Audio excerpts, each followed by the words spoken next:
City leaders in Tiffin are trying to figure out the best place to keep the city's money. Some city council members want to change banks so they can get a better interest rate, but other members say there are some ethical issues if they do that. CBS 2's Jason Hackett live now with both sides of this emotional debate. Jason. Tiffany, one council member says the city stands to lose about $1,400 every month and much more as everything goes on. And what other council members say it's less about dollars and cents and more about common sense. If it'll save us $20 a day and it's just a simple action of the council to do it, we ought to do it. The debate is raging on in the city of Tiffin. The amount we're talking about just so far this year would have paid the salary increase for our highest paid employee.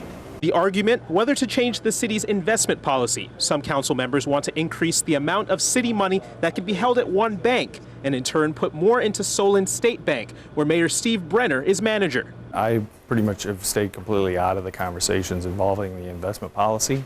Some say there may be a conflict of interest there, but the mayor says he ran the conflict by the state. That's been checked before I ran for mayor in the campaign process, yes. And they let him proceed, provided he didn't get involved with the final decision on the funds. There are those of us who think that it's an ethical issue.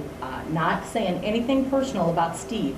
Council member Peggy Upton says the potential actions of the council may set a precedent. Just the idea that that we're making exceptions to a policy that we have in place because it suits us. Ryan fired back. There's nothing illegal about it. It's there. It's available for us. There's nothing unethical or illegal about taking public funds and putting them where they get the most interest. It's just simple. He says the city is losing money by not changing the policy. From the time we've had an opportunity to do something about this, I think that's been a couple $1,000s under the bridge. The discussion ended with a 3-2 vote against the policy change, but Ryan made it clear it's not over. We're going to have a whole year of this? I was going to say, every time we don't get the vote we want, are we going to keep bringing it back? It's my right. That's right. It'll be on the agenda till I'm off the council or something changes. As Ryan said, he'll continue to bring the issue up. The next meeting is set for Wednesday, May 8th. We're covering the corridor in Tiffin. Jason Hackett, CBS 2 News.